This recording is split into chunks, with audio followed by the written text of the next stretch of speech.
बिस्मिल्लाहिर्रहमानिर्रहीम। मैं हूं आपका होस्ट तलहा जमील। जी हां, आपके लिए आज लाए हैं बड़ी खबरें और पाकिस्तान क्रिकेट में डे बाय डे चेंजेस आती जा रही हैं। और सबसे पहली खबर आपके लिए है, टीम के वर्ल्ड कप से बाहर होने पर आज सिलेक्शन कमेटी के एक मेंबर का इस्तीफा आ चुका है। मैंने आपको पहले भी बताया था कि आफ्टर शोक आना शुरू होंगे आफ्टर द वर्ल्ड कप, अगर पाकिस्तान टीम बाहर होगी जल्दी। और आपको ये शॉकिंग न्यूज आज से ही मिलना शुरू हो गई है। पहली बात ये, और उसके बाद वर्ल्ड कप पर इस वक्त जो पाकिस्तान की टीम की कारकर्दगी थी उस पर बहुत सारे साबिक क्रिकेटर्स तनकीदी निशाना बना रहे हैं उन सिलेक्शन कमेटी को। और उन्होंने कहा है कि इनको निशाने इबरत होना चाहिए। और उसके साथ साथ साबिक क्रिकेटर, हमारे फास्ट बॉलर साबिक सुहेल तनवीर का भी बयान आया है। उन्होंने कहा पाकिस्तान में या तो टैलेंट नहीं है और अगर है तो उनको जाया किया जा रहा है। और उसके साथ साथ शादाब खान के लिए उनके ससुर यानी कि सकलैन मुश्ताक खड़े हो गए हैं। और एक हद तक लग भी रहा है कि शायद इन्हें अगली कैप्टनसी दे दी जाए वर्ल्ड कप के बाद। अब जो मैचेस होंगे T20 के पाकिस्तान के, तो शायद बड़े स्ट्रॉन्ग उम्मीदवार नजर आ रहे हैं। हालांकि कोई परफॉर्मेंस नहीं है, शादाब खान के हवाले से भी बात करेंगे। और इसके साथ साथ वापसी से एंट्री हो गई है PSL के अंदर, पाकिस्तान सुपर लीग के अंदर। कहा जा रहा था पाकिस्तान सुपर लीग में मुल्तान सुल्तान नहीं रहेगी, उसकी दोबारा री एंट्री हो गई है। और उसके साथ साथ नेशनल T20 कप, जो पाकिस्तान का नेशनल T20 कप है, वो स्टार्ट होने जा रहा है और उसके वेन्यू के हवाले से भी बात करेंगे। और आज की सबसे पहली खबर पे जाते हैं। जो पहली खबर है पाकिस्तान के वर्ल्ड कप से बाहर होने वाली, और वो अलीम डार वाली है। अलीम डार ने सिलेक्शन कमेटी से इस्तीफा दे दिया है। ये थे सिलेक्शन कमेटी के मेंबर, मिसबाहुल हक थे सिलेक्शन कमेटी के मेंबर, आकिब जावेद है सिलेक्शन कमेटी के मेंबर। उन्होंने तो चुप्पी साध रखी है और जो हाँ है वो हाँ ही करी जा रहे हैं, ना कुछ भी नहीं कर रहे। उसके अलावा आज जो इंकशाफात किए हैं अलीम डार ने, अपना जराए ने बताया है कि जराए के मुताबिक सिलेक्शन कमेटी में मिसबाहुल हक भी खामोश है और आकिब जावेद भी, जैसे मैंने आपको पहले बताया। इंतहाई करीबी जराए ने अलीम डार का शिकवा बताया है कि उनकी वजह क्या बनी इस्तीफा देने की। उन्होंने कहा कि मैंने हमेशा एक अच्छी क्रिकेट प्रमोट की है, मैं पॉजिटिव माइंडसेट के साथ रहा हूं, मैं अच्छे प्लेयर्स को प्रोड्यूस करना चाहता हूं, मैं चाहता हूं पाकिस्तान को अच्छे प्लेयर या परफॉर्म करने वाले प्लेयर रिप्रेजेंट कर रहे हो, लेकिन ऐसा नहीं हो सकता। उन्होंने कहा कि सिलेक्टर्स पाकिस्तान की 20 बेस्ट 11 चॉइस करते हैं, लेकिन कोच और कप्तान उसका सारा सत्यानाश कर देते हैं। और वो 15 मुंतखब जब करते हैं, वहां पर सारा कच्चा धच्चा पूरा कर देते हैं। वो सारे अपने मनमोजियों को चांस देते हैं। अब ये मैं नहीं कह रहा, ये सिलेक्शन कमेटी का बंदा कह रहा है। हमें पहले भी सवाल उठाया था कि सिलेक्शन कमेटी पिछले 4 सालों से ऐसे ही हो रहा है। मोहसिन नकवी साहब को इस पर एक्शन लेना चाहिए कि क्यों सिलेक्शन कमेटी के मेंबर्स की मदद नहीं ली जाती थी। अगर किसी की इख्तिलाफ राय आ रही है तो क्यों नहीं वो सामने आती थी, क्यों उस पर एक्शन नहीं लिया जाता था? ये सवाल या निशान है। ICC T20 वर्ल्ड कप में अलीम डार ने साबिक कप्तान बाबर आजम और ऑलराउंडर शादाब खान की बिना परफॉर्मेंस सिलेक्शन पर भी सवाल उठाया था। जब ये 20 रुकनी टीम, उसके बाद जब 16 रुकनी टीम का अनाउंस हुआ, उस पर भी अलीम डार ने कहा कि मैंने वाहिद बंदा था, आवाज उठाई और हमारे बाकी सिलेक्शन कमेटी के मेंबर खामोश थे, क्योंकि बाबर आजम परफॉर्म नहीं कर रहे थे, शादाब खान की कोई परफॉर्मेंस नहीं थी और उन्हें टीम में शामिल कर लिया गया। और उसके बाद उन्होंने कहा सलमान अली आगा खुद कैप्टन तो बनाए हुए, उनकी टीम में ही नहीं जगह बनती, आपने उनको टीम में डाला हुआ था। कहते मैंने इन पे भी बुरी तनकीद की थी और बात रखी थी अपनी। इन्होंने कहा बिलखसूस आकिब जावेद ने मेरी कोई बात की मुजम्मत नहीं की थी, कोई बात को वो कुछ नहीं बोला था। और इवन के कोच माइक हैसन खुल्लम खुल्ला सिलेक्शन मामलात पे अपनी मर्जी कर रहे थे। तो भाई मेहरबानी है सिलेक्शन कमेटी में, सिलेक्शन कमेटी अगर नहीं पावरफुल और आपने कोच को ही पावरफुल बनाया हुआ है, वही ऑल इन ऑल है, उन्हें फारिग करो। ऐसे कोच की हमें कोई जरूरत नहीं, हमें इंटरनेशनल कोच की कोई जरूरत नहीं।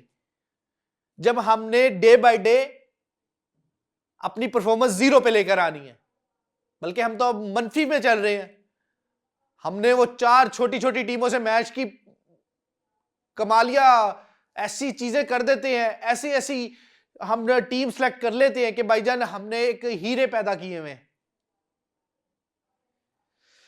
हलीम डार ने कहा कि विकेट उस्मान खान की जगह तजर्बेकार विकेट कीपर मोहम्मद रिजवान को शामिल करना चाहिए था और मैंने उसकी हमायत की थी। मोहम्मद रिजवान के बारे में मैंने जंग लड़ी थी, लेकिन ना हो सका, मानी ही नहीं गई, क्योंकि खुल्लम खुल्ला अपनी मर्जी कौन चला रहा था सबको पता है, कोच साहब चला रहे थे हमारे।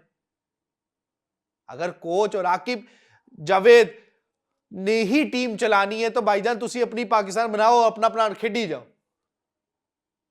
हमें क्या जरूरत है, हम पाकिस्तान का तो नाम ना बदनाम करो। उन्होंने कहा कि मैंने वो तजवीज दी थी कि अगर शादाब और बाबर बगैर फॉर्म के सिलेक्ट हो सकते हैं तो मोहम्मद रिजवान को भी एक चांस देना जरूरी है। बात तो उन्होंने ठीक की है कि भाई जिधर आपके वो नहीं चल रहे तो मोहम्मद रिजवान को तो चांस दे के देखे, शायद वो आपका अच्छा विकेट कीपर साबित हो जाए।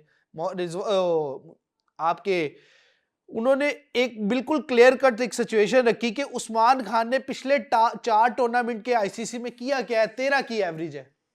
पिछले 4 आईसीसी के टूर्नामेंट है और उस्मान खान की 13 की एवरेज है। और आपने कहा था शादियाने बजाए थे, हम यूएई से बहुत बड़ा तोप ले आए हैं, और अगर ये तोप थी तो पहले आपने यूएई क्यों जाने दिया? सवाल तो आप पे है, पीसीबी को इसके बारे में सोचना पड़ेगा। लीमडार का मानना है अल्लाह ताला ने क्रिकेट से बहुत इज्जत दी है और वो कठपुतली बनकर नहीं रह सकते, तो इस बेस पर उन्होंने अपना इस्तीफा दे दिया।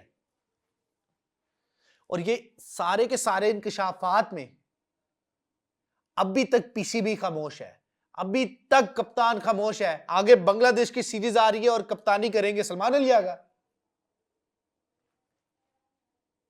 आगे आपके पास काफी सीरीज है, आप छुपना चाहते हैं छोटी टीमों के खिलाफ खेल के, आप अपनी परफॉर्मेंस छुपाते हैं, अफसोसनाक अमल है। इसके साथ साथ जो दूसरी बड़ी खबर आई है, वर्ल्ड कप में टीम मुंतखब करने पर निशाने इबरत का निशाना बनाया जाए। ये अब मैं नहीं कह रहा, ये साबिक क्रिकेटर्स कह रहे हैं। वर्ल्ड कप के लिए जो टीम मुंतखब की गई, वो जो सिलेक्शन के मेंबर थे, और ये सिलेक्शन के मेंबर कौन है? आकिब जावेद, खुल्लम खुल्ला जो अलीम डार ने इंकशाफ किया है, अपनी मर्जियां चलाने वाले हमारे कोच माइक हैसन, कप्तान सलमान अली आगा, मिसबाउल हक क्यों खामोश है? यही है ना सिलेक्शन कमेटी के मेंबर्स, बोलते क्यों नहीं है? ये टीवी पे बैठ के तो ये भी बता देते कि फ्रंट फुट पे नहीं आ रहा लड़का, बैक फुट पे क्यों खेल रहा है। टीवी पे बैठ के आपने सिलेक्शन कमेटी नहीं डिसाइड करनी, आपको चाहिए स्पॉन्सरशिप, और पूरी क्रिकेट तबाह करके रख दी है आप लोगों ने। आपको कोई ना कोई एक्शन लेना पड़ेगा। मोहसिन नकवी साहब को फिर हम कह रहे हैं, हम रिक्वेस्ट करते हैं मोहसिन नकवी साहब से कि इस पर फौरी से फौरी एक्शन ले। कप्तान और कोच ऐसा नहीं चला सकते, फिर जिम्मेदारी उन पर पूरी आयद करें और उन्हें मुस्ताफी होने का कहें। हमें ऐसे कोच की, ऐसे कप्तान की कोई जरूरत नहीं। इसके साथ साथ जो मेन बात की है अब, ये है क्रिकेटर, साबिक क्रिकेटर है, टेस्ट क्रिकेटर अब्दुल रऊफ साहब। इन्होंने बड़ी खुल के तनकीद का निशाना बनाया है। उन्होंने अपने सिलेक्शन कमेटी के मेंबर्स को कहा है कि इन खिलाड़ियों को जुर्माना करने का कोई फायदा नहीं। यानी कि वो जो पीसीबी ने ऐलान किया था, जराए बता रहे थे कि 50+ जुर्माना होगा जिनकी नाकिस कारकर्दगी है टूर्नामेंट के अंदर, कहते उनसे कोई फायदा नहीं मिलना। और ये हर क्रिकेटर कह रहा है, मोहम्मद आमिर कह रहा है, अहमद शहजाद कह रहा है, शाहिद खान अफरीदी कह रहे हैं, सारे तकरीबन क्रिकेटर कि भाईजान तुसी प्लेयर नु नुकसान पहुंचा रहे हो। बस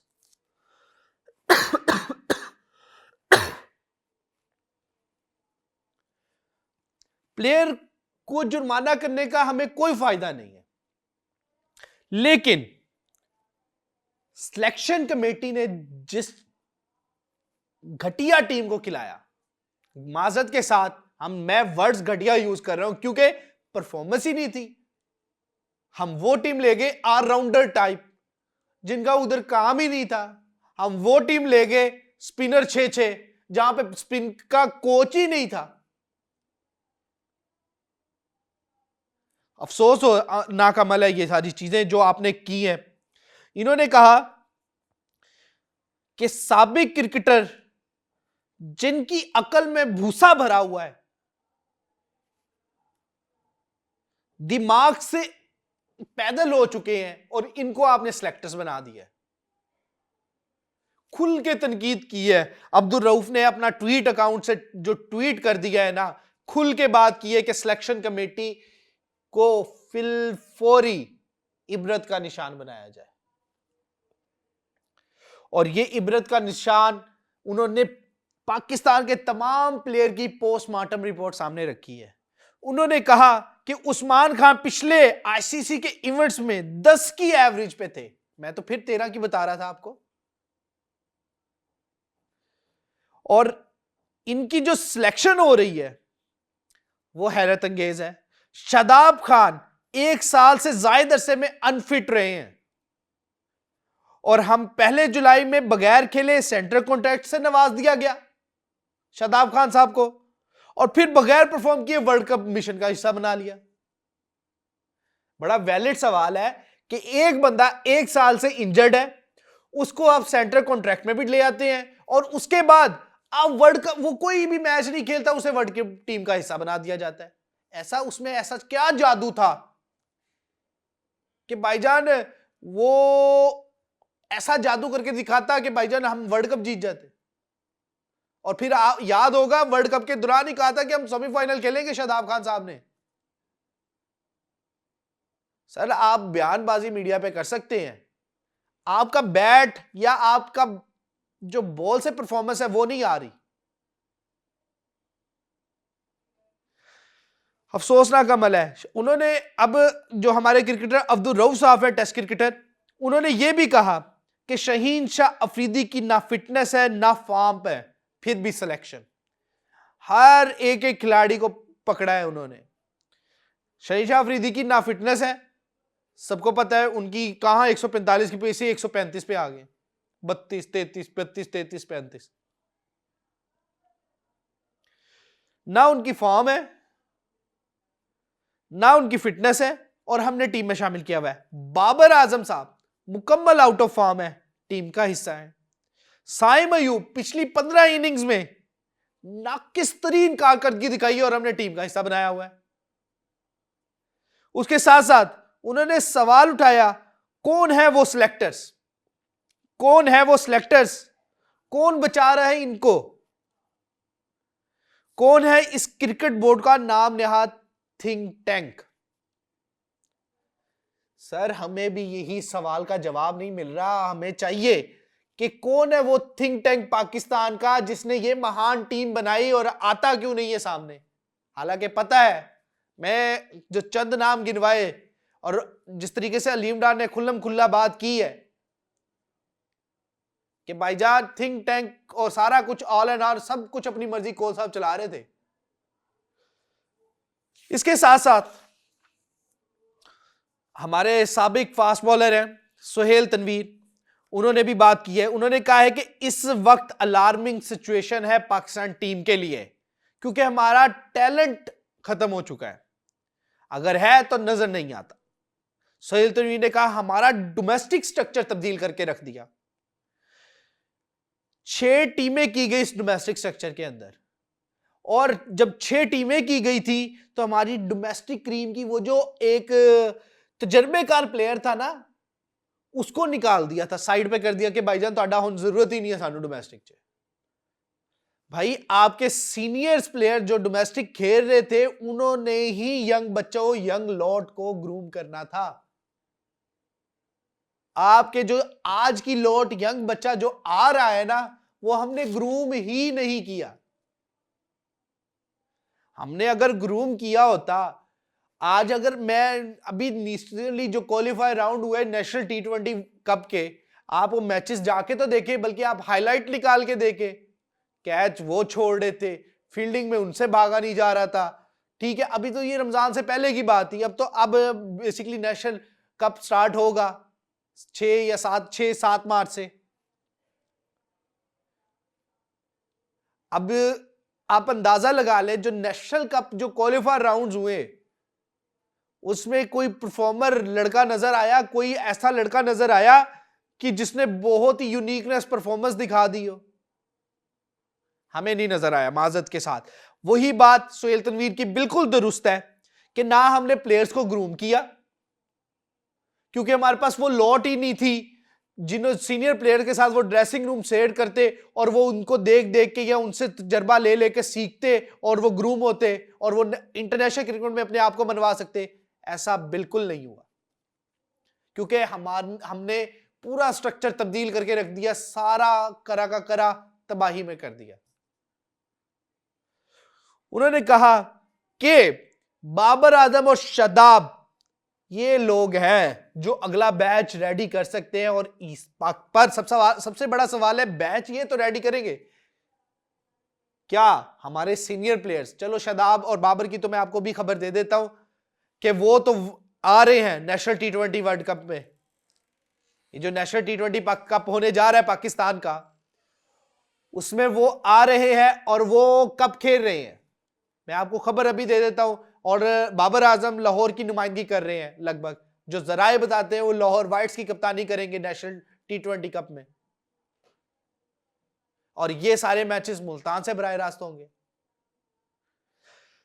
फिलहाल अभी हम इस पे आ जाते हैं, वो खबर भी हम आपसे डिस्कस जरूर करेंगे, लेकिन इस वक्त हमारे जो साबिक फास्ट बॉलर हैं सोहेल तनवीर, उन्होंने बिल्कुल ठीक कहा है, अगर हमारा लॉट हमारे सीनियर प्लेयर डोमेस्टिक में अपने प्लेयर्स जो यंग टैलेंट आ रहा है उनके साथ ड्रेसिंग रूम नहीं शेयर करेंगे, उनको एक्सपीरियंस नहीं मिलेगा।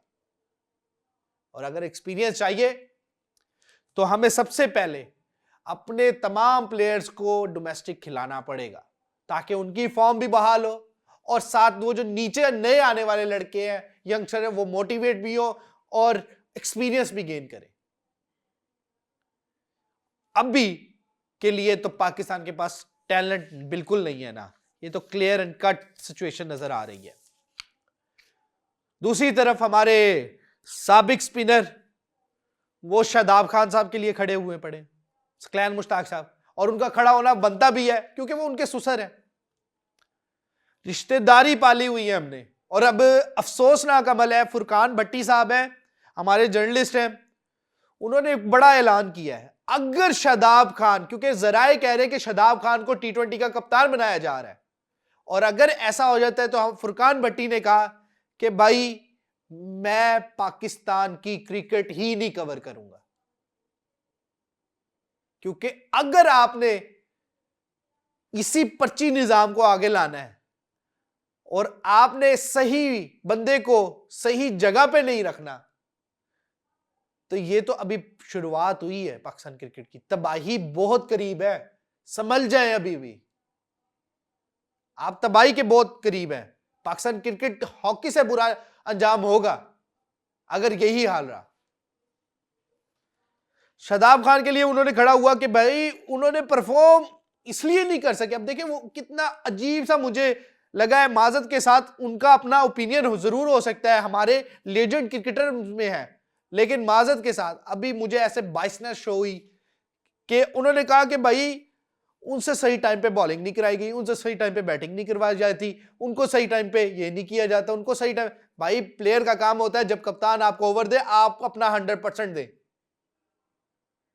सकलैन भाई शायद आप भूल गए, आपने क्रिकेट खेलना काफी टाइम से बंद किया हुआ है, शायद आप क्रिकेट को भूल चुके हैं, हालांकि आप कोचेस भी हैं दूसरी टीम के। आपको ये देखना पड़ेगा कि अगर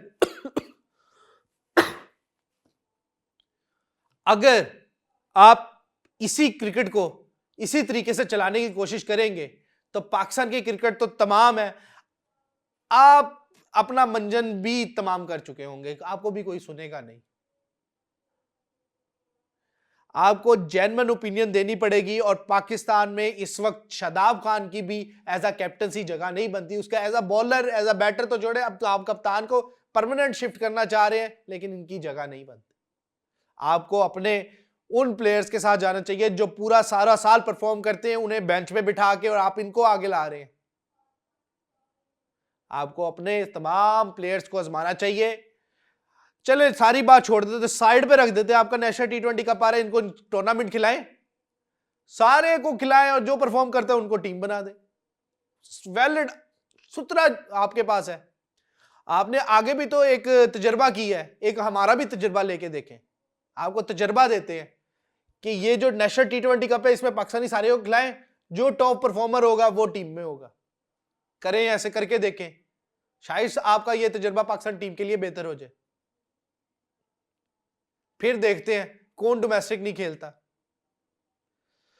इसके साथ साथ आपको नेशनल टी20 कप के बारे में मैं पहले भी बता चुका हूं, लेकिन अब मुकम्मल इसकी तफसील हमारे पास मौजूद है कि नेशनल टी20 कप का वेन्यू तब्दील करके मुल्तान कर दिया गया है। जो पिंडी था उससे पहले पिशावर था। एक सर्कमस्टांसेस थे कि अब तब्दील जो मुल्तान में होगा और डेट भी एक्सटेंड की गई है। अब इसका जो मैच स्टार्ट होगा 6 मार्च से होगा स्टार्ट, और नेशनल टी20 कप 6 मार्च से 17 मार्च तक जारी रहेगा। और पाकिस्तानियों के लिए और पाकिस्तानी प्लेयर्स के लिए स्पेशली ये इवेंट खेलना बहुत जरूरी है। इंशाल्लाह उम्मीद करते हैं कि इस इवेंट के अंदर पाकिस्तान के वो लड़के जिनको ग्रूम होना है वो भी होंगे, और पाकिस्तान के वो लड़के जो आउट ऑफ फॉर्म है वो भी परफॉर्म कर पाएंगे। और इसके साथ साथ मुल्तान सुल्तान की बड़ी खबर आपके लिए आ रही है, और वो मुल्तान सुल्तान की बड़ी खबर यह है कि सियालकोट ने अपनी टीम का नाम मुल्तान सुल्तान रख लिया है। और मुल्तान सुल्तान इस वक्त वापस से आपको नजर आएगी, यानी कि साउथ पंजाब को रिप्रेजेंट करती हुई नजर आएगी।